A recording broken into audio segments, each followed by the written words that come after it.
الحمد لله وكفى والصلاة والسلام على أشرف الأنبياء وعلى آله وأصحابه الأتقياء أما بعد فأعوذ بالله من الشيطان الرجيم بسم الله الرحمن الرحيم يا أيها الذين آمنوا اجتنبوا كثيرا من الظن إن بعض الظن إثم ولا تجسسوا ولا يغتب بعضكم بعضا أيحب أحدكم أن يأكل لحم أخيه ميتا فكرهتموه واتقوا الله إن الله تواب رحيم۔ اے ایمان والو، بہت سے گمانوں سے بچو، بعض گمان گناہ ہوتے ہیں، اور کسی کی ٹوہ میں نہ لگو اور ایک دوسرے کی غیبت نہ کرو۔ کیا تم میں سے کوئی یہ پسند کرے گا کہ وہ اپنے مرے ہوئے بھائی کا گوشت کھائے؟ اس سے تو تم خود گھن کھاتے ہو۔ اللہ سے ڈرو، بے شک اللہ بڑا توبہ قبول کرنے والا بہت مہربان ہے۔ حضرات سامعین، الحمدللہ سورۃ الحجرات ہماری ترتیب کے ساتھ چل رہی ہے، اور آج ہم نے آیت نمبر 12 پڑھنی ہے، اور اس کے تفصیلی احکامات سورہ حجرات میں ہم ترتیب کے ساتھ پڑھتے ہوئے آ رہے ہیں۔ اس آیت نمبر 12 کا بھی تعلق فرد کی اصلاح سے ہے، یعنی ایک انڈیویجول کی اصلاح پر توجہ دی گئی ہے، اور مقصد یہی ہے کہ ایک فرد ٹھیک ہو جائے تاکہ معاشرہ خود بخود ٹھیک ہو جائے۔ تو اس آیت مبارکہ میں اللہ رب العالمین نے ایک تو ایمان والوں کو مخاطب فرمایا ہے، ایک بات۔ دوسری بات یہ ہے کہ اس میں ان بیماریوں کا تذکرہ کیا ہے جو کسی بھی شخص کے اندر پائی جائیں، نہ صرف یہ کہ وہ بہت ہی گہناؤنی بیماریاں ہیں، بلکہ اس کے ساتھ ساتھ یہ انسان کی اس کی اپنی پرسنالٹی اور شخصیت کو بھی خراب کرتی ہیں اور معاشرے کو بھی خراب کرتی ہیں۔ اور ان بیماریوں میں تقریباً ہر کوئی مبتلا ہوتا ہے الا ماشاء اللہ جس پہ اللہ کا رحم ہو۔ لہٰذا اس بیماری جو اللہ رب العالمین نے ان بیماریوں کو ذکر کیا ہے، ان بیماریوں کو پرکھ کر پھر انہی قرآن اور حدیث کی روشنی میں اپنے آپ کو اس سے بچانے کی کوشش کرنی چاہیے۔ اللہ رب العالمین ارشاد فرماتے ہیں، سب سے پہلی چیز جو یا ایھا الذین آمنوا اجتنبوا کثیرا من الظن، اے ایمان والو بہت سے گمانوں سے بچو، بہت سے گمانوں سے بچو۔ ظن عربی کا لفظ ہے وا کے ساتھ ظن، اور اس کا مطلب ہوتا ہے ازمپشن، کسی کے بارے میں کوئی خیال کرنا، ازیوم کرنا۔ اور میرے احباب، قرآن حکیم یہ کہہ رہا ہے بہت سے گمانوں سے بچو، تو اسے معلوم ہوا کہ سارے گمان گناہ نہیں ہیں، بلکہ بہت سارے گمانوں سے بچنے کا حکم دیا جا رہا ہے۔ تو اس چیز کو سمجھنے کے لیے اور اس آیت مبارکہ کو سمجھنے کے لیے پہلے ہمیں گمان کے بارے میں تجزیہ کرنا پڑے گا، پھر انشاءاللہ العزیز یہ آیت مبارکہ سمجھ میں آ جائے گی۔ دیکھیں، گمان جو ہوتا ہے اس کی کئی قسمیں ہیں۔ ایک قسم تو وہ ہے کہ جو باقاعدہ قرآن اور حدیث میں مطلوب ہے، اور اس کو کہا گیا ہے کہ انسان کو وہ رکھنا چاہیے، اور وہ انتہائی اعلیٰ اخلاق کی نشانی ہے۔ وہ ہے نیک گمانی، کسی کے بارے میں اچھا گمان، اور اپنے اللہ کے بارے میں اچھا گمان، میرے اللہ میرے ساتھ لازمی اس طرح سے کریں گے، اللہ تعالیٰ مجھ پر میرے ساتھ یہ لازمی معاملہ ہوگا۔ اللہ کے رسول کے بارے میں اچھا گمان، نیک لوگوں کے بارے میں اچھا گمان۔ تو یہ گمان کی پہلی قسم ہے جو نہ صرف یہ کہ محمود ہے، اچھی ہے، بلکہ اس کے رکھنے کا حکم دیا گیا ہے کہ انسان کو ہمیشہ نیک گمان رکھنا چاہیے۔ گمان کی دوسری قسم ہے جس کے علاوہ، جس کے بغیر عملی زندگی میں کوئی چارہ کار نہیں ہے۔ مثال کے طور پر جیسے آپ حضرات کو معلوم ہے کہ بعض ایسے گمان ہوتے ہیں جو رکھنے پڑتے ہیں۔ اب عدالت میں جب جج کے سامنے کوئی مجرم پیش ہوتا ہے یا کوئی شخص پیش ہوتا ہے اس کو ملزم کہا جاتا ہے، یعنی اس کے بارے میں یہ ایک پریزمپشن اور یہ گمان ہوتا ہے کہ یہ بندہ ٹھیک ہے۔ اب اس کے بارے میں ٹھیک ہونے کا گمان رکھنا، اب اس کے علاوہ کوئی چارہ کار نہیں، ورنہ عدالتی نظام چلے ہی نہ۔ ہاں، اب اس کو ملزم سے مجرم بنانے کے لیے پھر دلائل کی ضرورت پڑتی ہے۔ یہی وجہ ہوتی ہے، سب سے پہلے اکیوز ہوتا ہے، مجرم ہوتا ہے، ملزم ہوتا ہے، پھر آگے چل کر اس کو مجرم کہا جاتا ہے۔ ایسے کوئی گواہ پیش ہوا، اس کے بارے میں گمان رکھنا پڑے گا کہ گواہ صحیح ہے، اور اسی طریقے سے عدالت کوئی فیصلہ کرتی ہے تو وہ بھی غالب گمان کے اعتبار سے فیصلہ کرتی ہے۔ تو یہ گمان کی وہ قسم ہے، اس کے علاوہ کوئی چارہ کار نہیں ہے۔ گمان کی ایک تیسری قسم ہے جو ہے تو بری، بدگمانی اسے کہہ سکتے ہیں، لیکن وہ گناہ نہیں ہے، وہ گناہ نہیں ہے۔ مثال کے طور سے ایک آدمی اپنے اخلاق و اطوار اور کردار کے اعتبار سے، اپنی گیدرنگ کے اعتبار سے، اپنے ارد گرد کے ماحول اور معاشرے کے اعتبار سے مشہور ہے کہ یہ بری عادات میں پڑا ہوا ہے اور غلط قسم کے حرکات میں پڑا ہوا ہے، اور اس کے اندر کوئی ایسی بات نہیں پائی جاتی کہ اس سے انسان حسن ظن اور اچھا گمان اس کے بارے میں رکھ سکے، تو اب شریعت مطہرہ ہرگز یہ نہیں کہتی کہ آپ اس کے بارے میں اچھا گمان رکھیں اور سادہ لوگ بنتے ہوئے اس کے ساتھ اس کو یہ سمجھے کہ یہ بندہ بڑا اچھا ہے۔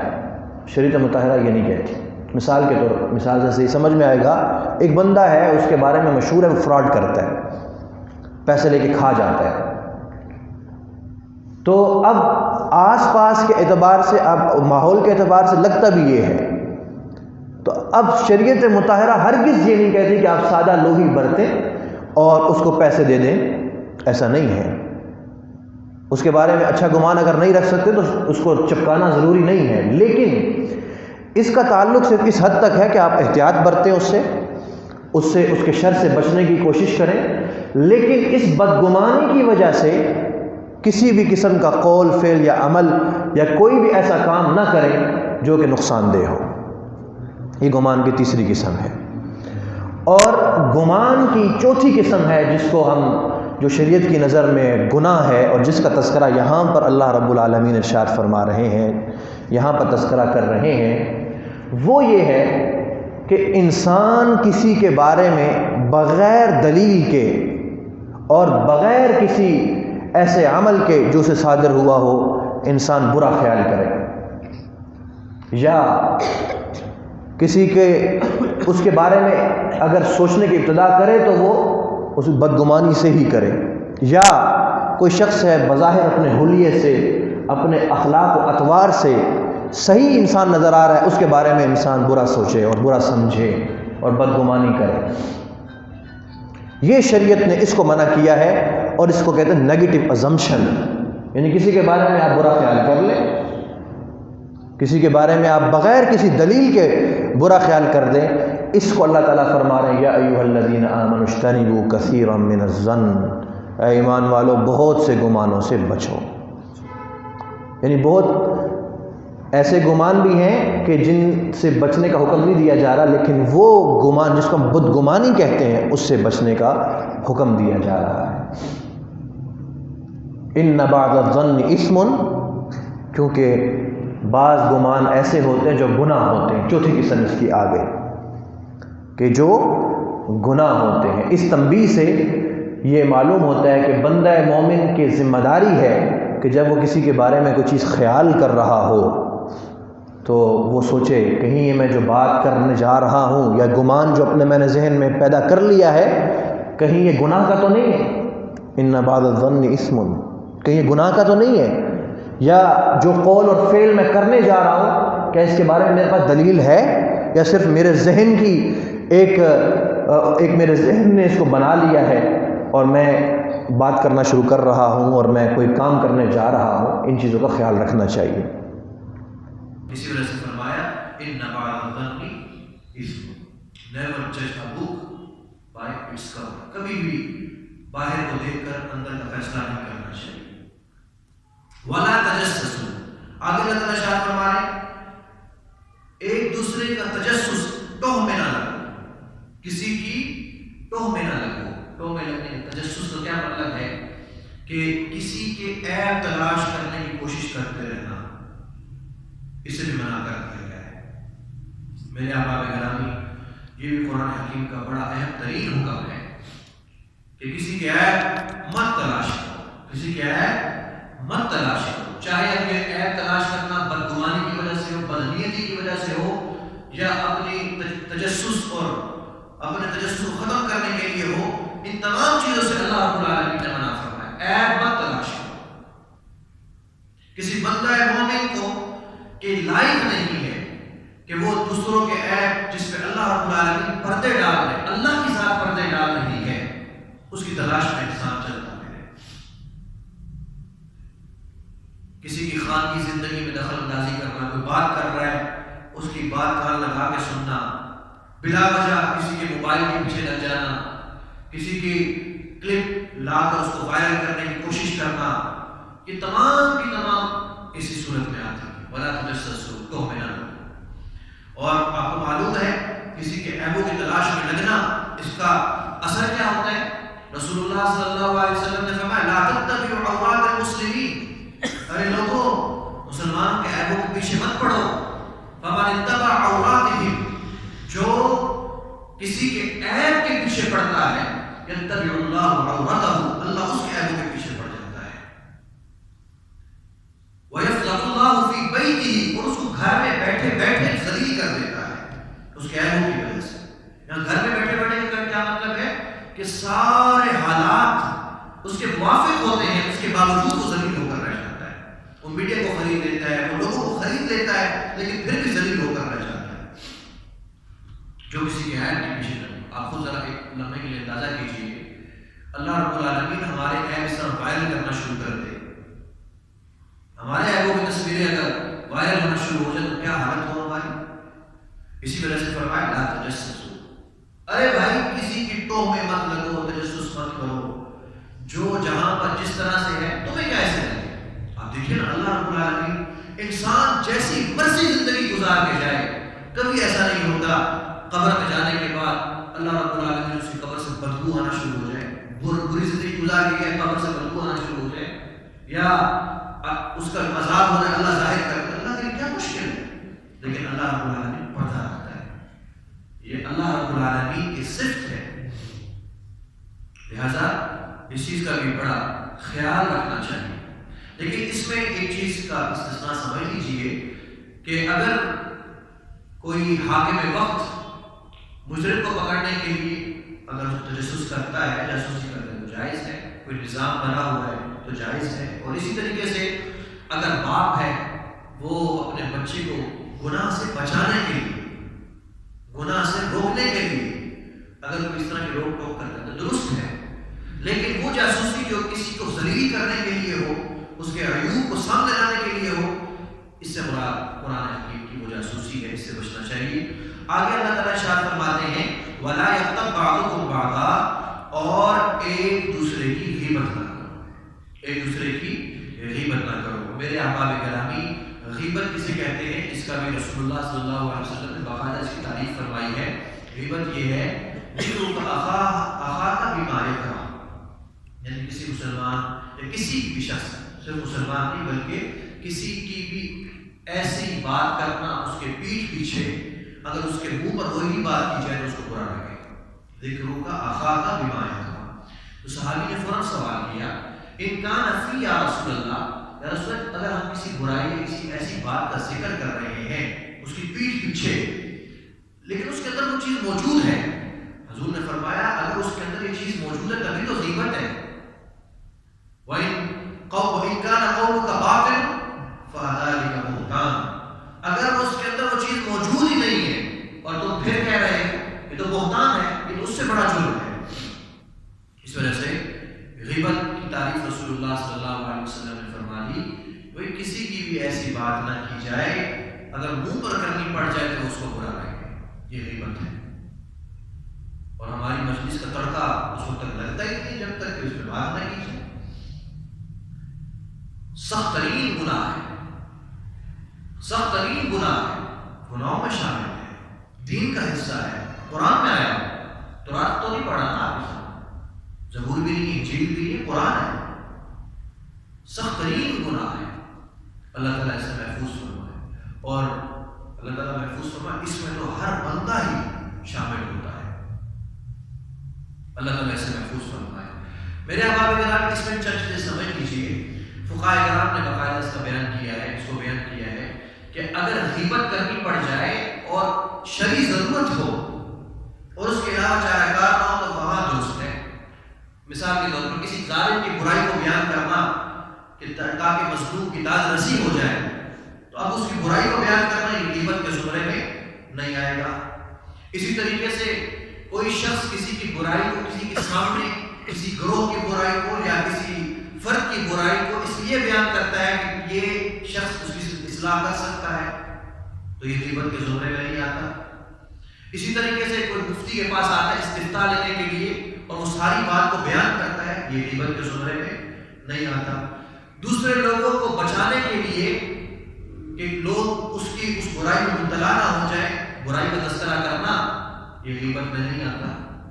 غیبت تب بنتی ہے کہ جب انسان برائیوں کا تذکرہ کرے، بات وہی ہے ذلیل کرنے کی، اس کا برا چاہتے ہو، یہ غیبت تب بنتی ہے۔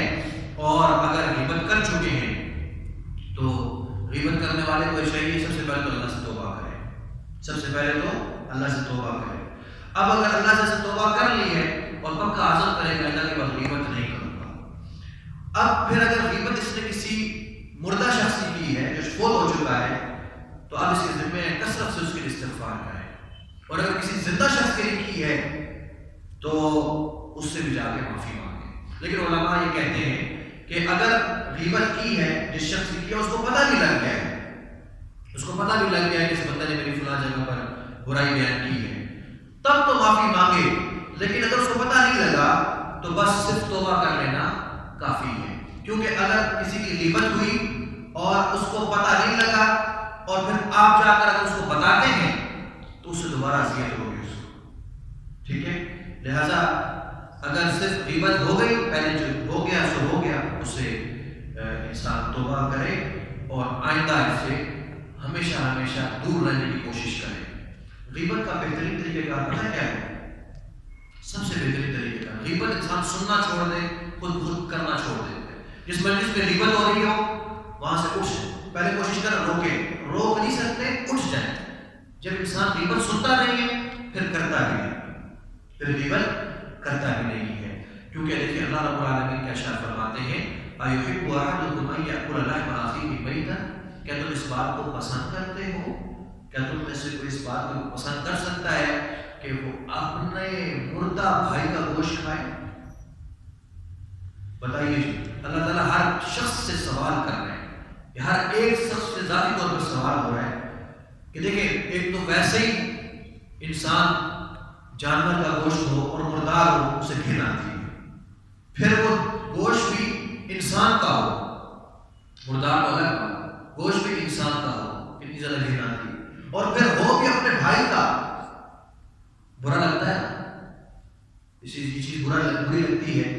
تو اللہ فرماتے ہیں کہ جس طرح سے مردار کا گوشت کھانا یہ تمہیں برا لگتا ہے، بالکل اسی طریقے سے غیبت بھی ہے۔ فَكَرِهْتُمْ، تم اس بات کو خود ناپسند کرتے ہو، اسے گھن کھاتے ہو، تو غیبت سے کیوں نہیں گھن کھاتے؟ غیبت کرنے میں کیوں مزہ آتا ہے؟ غیبت کرنے میں تڑکا کیوں لگتا ہے مجلس کا؟ اس سے بچو، اس سے بچو۔ وَاتَّقُوا اللَّهَ، وَاتَّقُوا اللَّهَ، اللہ سے ڈرو۔ ان چیزوں سے انسان تبھی بچ سکتا ہے کہ جب اللہ سے ڈرتا ہے۔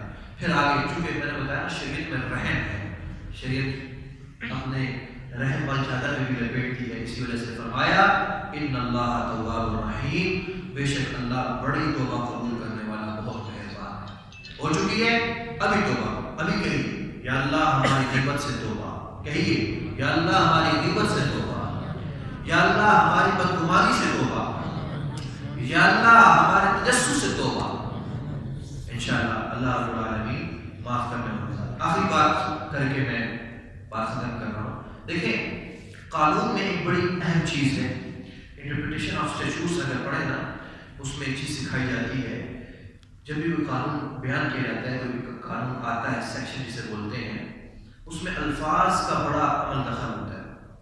کوئی قانون ہے بیان کیا گیا، اس پہ شین کا لفظ لگا دیا تو وہ ضروری ہو جاتا ہے، اگر میں کا لفظ ہوتا ہے تو وہ اس طرح سے ضروری نہیں ہوتا۔